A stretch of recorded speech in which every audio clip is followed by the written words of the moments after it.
what brought me to Islam is me trying to convince someone else to become a Christian. So we see how that turned out.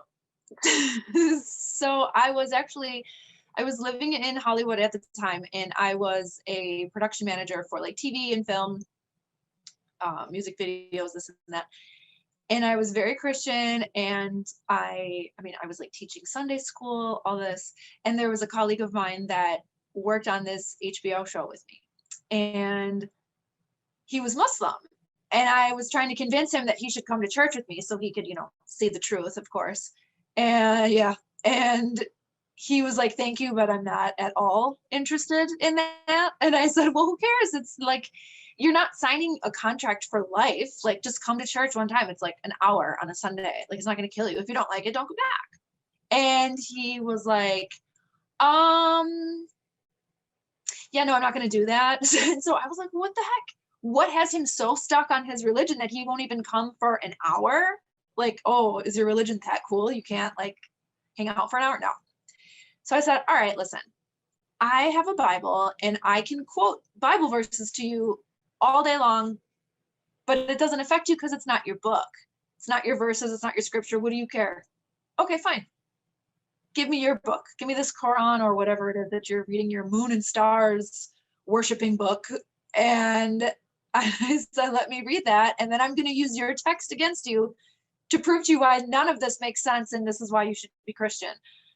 That did not go as planned. And soon after, I found myself in a mosque by myself, wandering in with like jeans, ripped jeans, a V-neck t-shirt, flip-flops. And the guy was like, whoa, Assalamu alaikum, let's get a scarf on you if you want a tour. So I was like, okay. And before I knew it, I was just blown away by the truth of this book that I was supposed to be using for research only.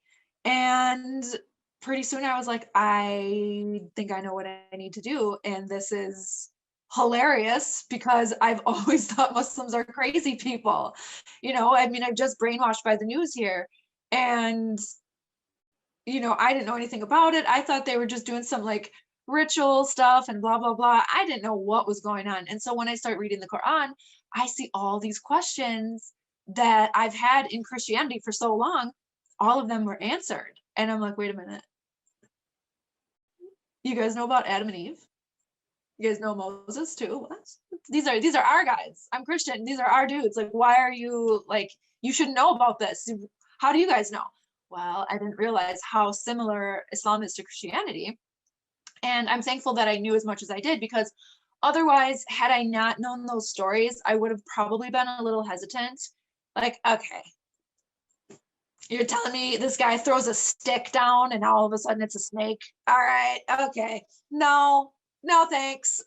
But I already knew these stories from Christianity. So I was like, wait a second. You guys know he parted the Red Sea? Okay, what else do you know? And then it became more and more interesting to me. So after a while, I was just like inseparable with the Quran. I was just walking around everywhere. Like, I remember just walking all over LA, just walking like a crazed woman, maniac, with a big backpack on and my little Quran that was like this big. And I'm walking and I'm not even paying attention. I'm just reading. I'm flipping pages and I'm walking and I'm walking. I'm just trying to absorb every word. And then I was like, that's it. I gotta go. I gotta move. I gotta get out of here. I can't be here. And so I decided to do the obvious choice and sell everything I own, pack one suitcase, and buy a one-way ticket to Morocco. Makes sense. So I did that, and I didn't have a job. I didn't have family there, friends. I had nothing, no idea what I'm doing. I don't speak Arabic. I don't speak French, and no one there speaks English. Amazing. Good choice. I didn't really know what was going to happen, but I knew that I needed to make hijrah because I'm living in LA, and it's like, I'm like cruising Sunset Boulevard at night, like hanging with celebrities and living this like glamorous life that everyone wants that I could care less about. So I said, I got to move. I got to get out of here. And especially if I want to become Muslim for real, I cannot do that living in Hollywood. Like, it's never going to happen. My friends will never accept this. They'll tease me. I'll just be, you know, just a pile of nothing, because everybody's going to be like, okay, what are you, some wannabe Arab? Okay, you're Muslim, whatever, let's go out. You know, I knew that they weren't going to take me seriously. So I said, okay, that's fine. If my surroundings are going to change who I am, then if I want to change who I am, I should change my surroundings. So I did that, moved to Morocco, and decided to take my Shahada there in Casablanca, because I was almost done with the Quran, almost done. And I said, wait a minute, I want to wait.